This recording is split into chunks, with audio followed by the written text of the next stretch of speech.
তাতেই কিজানি নামাজ পঢ়িব শিকি আহিছে যি ধৰণে নামাজ পঢ়ে গতিকে এই গোটেই কথাবোৰ সেপ্টেম্বৰ মাহৰ ভিতৰত আমি জনতাৰ সন্মুখলৈকে আনিম এজন গৌৰৱী পিতৃৰ সন্তান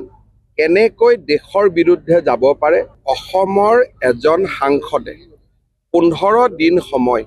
ইছলামাবাদত থাকি অহাৰ তথ্য অসম চৰকাৰৰ ওচৰত আছে আৰু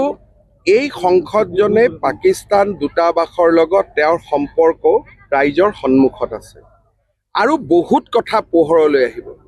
সেপ্টেম্বৰ মাহৰ ভিতৰত এজন গৌৰৱী পিতৃৰ সন্তান কেনেকৈ দেশৰ বিৰুদ্ধে যাব পাৰে তাৰ জল পট প্ৰমাণ আমি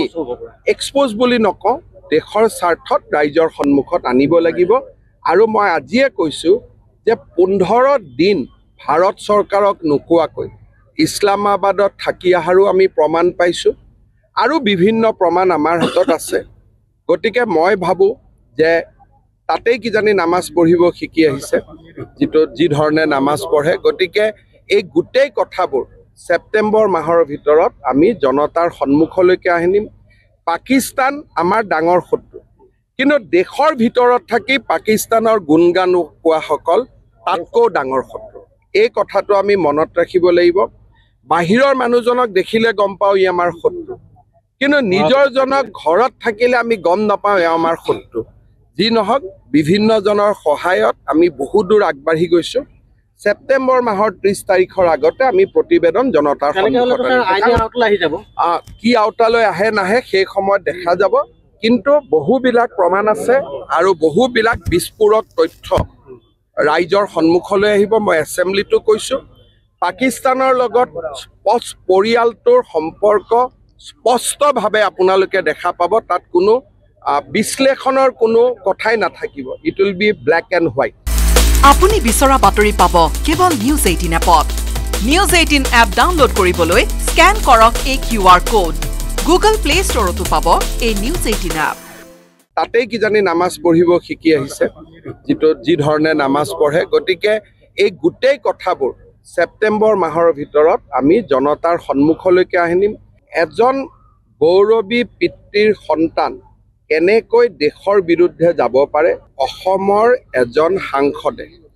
15 দিন সময় ইছলামাবাদত থাকি অহাৰ তথ্য অসম চৰকাৰৰ ওচৰত আছে আৰু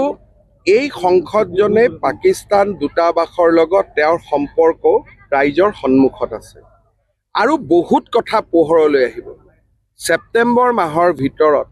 এজন গৌৰৱী পিতৃৰ সন্তান কেনেকৈ দেশৰ বিৰুদ্ধে যাব পাৰে তাৰ জল পট প্ৰমাণ আমি এক্সপোজ বুলি নকওঁ দেশৰ স্বাৰ্থত ৰাইজৰ সন্মুখত আনিব লাগিব আৰু মই আজিয়ে কৈছো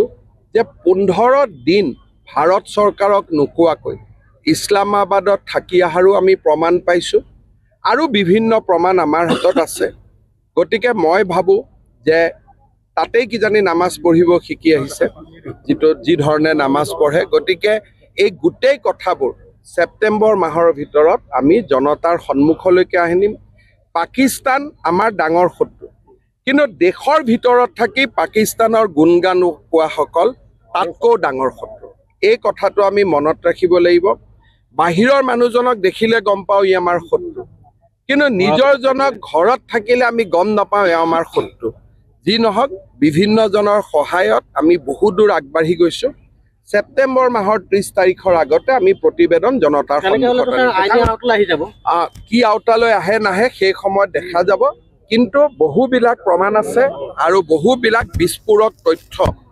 ৰাইজৰ সন্মুখলৈ আহিব মই এছেম্বলিটো কৈছো পাকিস্তানৰ লগত পৰিয়ালটোৰ সম্পৰ্ক স্পষ্টভাৱে আপোনালোকে দেখা পাব তাত কোনো বিশ্লেষণৰ কোনো কথাই নাথাকিব it will be black and white আপুনি বিচৰা বাতৰি পাব কেৱল নিউজ 18 এপত নিউজ 18 এপ ডাউনলোড কৰিবলৈ স্ক্যান কৰক এই QR কোড গুগল প্লে ষ্টৰতো পাব এই নিউজ 18 এপ